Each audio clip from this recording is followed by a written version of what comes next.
like October 2015, and Justin Bieber had just released his new album. And at the time, me and my friends were like huge Justin Bieber fans. So like, yeah, we're gonna go. So it starts at like 7, and we planned on leaving at like 2 or 3, so we can have time to get there and like not get traffic. But we left at like 4, and I was like, you know what, that's fine. Like, it's not gonna take 3 hours to get to LA. No. So we're on the 91, and like at first it's not that bad. Traffic isn't like crazy, and like we're just jamming out to Justin Bieber's new album, and it's fine. And then like it gets like closer to like 5, and like we're still kind of far, and we're like, okay. But we're not like worried yet because like it's not 7 yet, you know, it's fine, it's fine.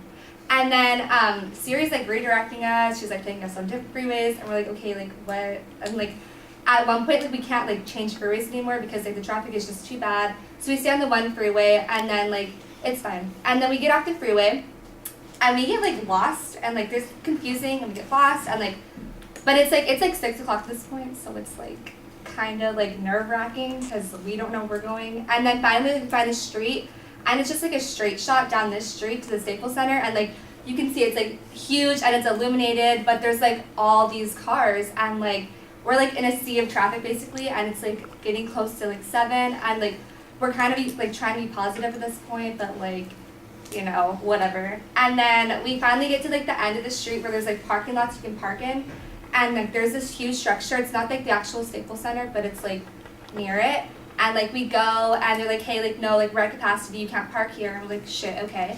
So we like go around down the street, and then there's like other lots you can park in that are like $20, whatever, but they're all full too. So we're like, fuck. So we go back to the structure, and we're like, hey, like do you know of any other lots that are like open right now? And they're like, no, like sorry, like you can try like other ones, but like they're all full. So we're kind of getting like really like helpless at this point, and we're like crying in the car, like freaking out because like we need to see Justin Bieber, like this is why we came here. So we go down the street again, and then there's like this lot that is like opens up out of like nowhere, and this guy's like holding a sign that says parking $30, and I'm like, you know what, I don't care, I'll pay $30 to see Justin Bieber, I don't care. So we end up parking there, and then we park the car, and then we get out, and we start literally like running down the street to the Staples Center, and like the heel on my boot is broken, so I'm like slipping, I'm trying not to fall in front of all these cars that are driving by, and then and like finally we get closer, and people are like selling shirts outside, there's like a bunch of people like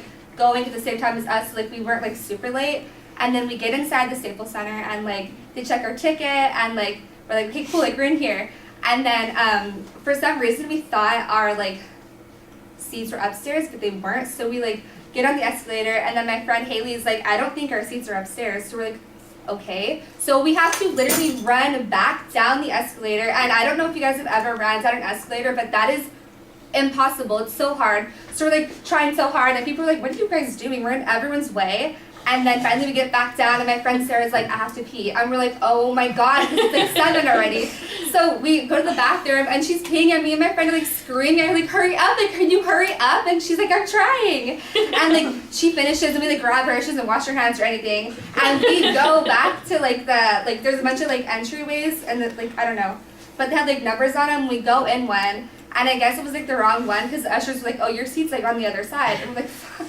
And we're like freaking out, so we like run back to the other one, and then we finally get there, and then like we find our seats, and it's fine, and like the energy in the arena is like unreal, because everyone's so excited like us. And then like finally the like lights like dim around us, and like they go up on the stage, and we're like, oh shit, like it's happening. And Justin Bieber's producer comes out, I think, or his manager. He's like, are you guys ready to see Justin? And we're like, yeah, duh. And then like finally he comes out, and everyone's like screaming, I'm screaming, like because it like hits me that I'm in the same room as Justin Bieber, like breathing the same air as him, like this is real life. So then like he's like talking to us, and he like samples, he not like samples, like he like does some of his songs from his album, and like everyone's like singing, like I was like recording myself on Snapchat. I was like one of those people, like my friends are too.